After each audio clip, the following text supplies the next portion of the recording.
Should you buy your first house before you get married? That's a great question, and my answer is maybe. It's Kassi Malkin here, your favorite call to realtor, and let's go over the really big question. I'm about to get married to my future husband and wife, and I want to know, is it a good decision to buy my first house before I get married, or combine our income and buy our house together once we're married? Let's get into it. Sometimes life tells you to do things in a specific order. Go to school, get a job, get married, buy a house together. That timeline has generally worked for a lot of people, but it's not the only way to build life and your future. And financially, waiting for the quote-unquote perfect time can sometimes mean missing years of opportunity.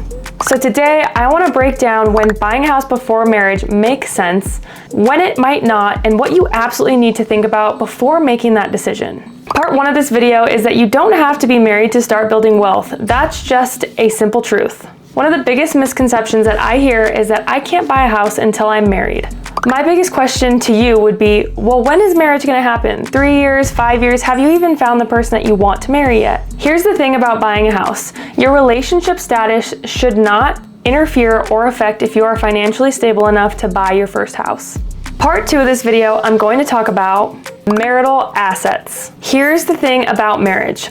Once you officially tie the knot and get the government involved, per Colorado state law, everything that's considered a marital asset is now split 50-50. So here's something that you have to think about if you're planning on purchasing your first home before or after marriage. If you're going to purchase your first house before getting married, having a prenup in place is a really smart idea.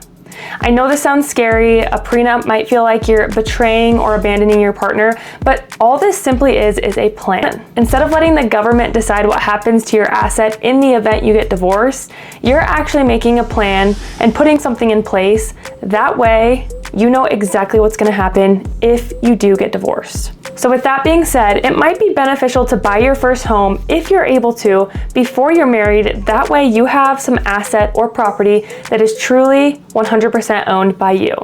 Part three of this video is all about how do I plan my home ownership journey before I'm married, if that's the route that I want to take. That's such a good question, and I am so glad that you asked. I know several first-time homebuyers who have bought homes with me before they're getting married, but they know that they're going to get married at some point. And here's my best rule of thumb to you as a first-time homebuyer. When you are not married, you have two separate incomes. That means you can qualify with one singular income at a time. So here's where the strategy comes into play. If you are financially stable enough to buy your first house, do it on your own with your own income individually. That way, partner number two can also qualify and buy their own property individually based off their taxes and their income. Now, once you go to get married, you will have two properties that can be in your rental portfolio right away. If you strategize this perfectly, each partner is going to get a low maintenance housing unit, something like a townhome or a condo that's very easily rentable with very low maintenance. And then once you're married, you get to combine that income, whether you file separately or jointly. You can talk to a CPA about the benefits of each, and then purchase a property that's an upgrade. Technically, you probably want to find something that's a single family home with a yard. I have helped several homeowners do this exact strategy, and it's a really easy way in 3 years to own 3 properties, 2 being rental properties and 1 being your primary residence single family home. Part 4 and the last part of this video is the question, should I buy a home with someone that I'm not married to yet? Now this opens a whole new can of worms, and you really want to make sure that you're prepared and strategize how you purchase that asset. Remember, the way you take title matters. Joint tenancy is going to be the right of survivorship, meaning that if one owner were to pass away, the other owner takes 100% ownership of the property. Now, if you're someone who's dating your partner and you're planning on getting married, but you're not quite engaged yet, or you don't really know what the future holds, I would highly recommend that if you're going to purchase a house together, you do it in what we call tenants in common fashion.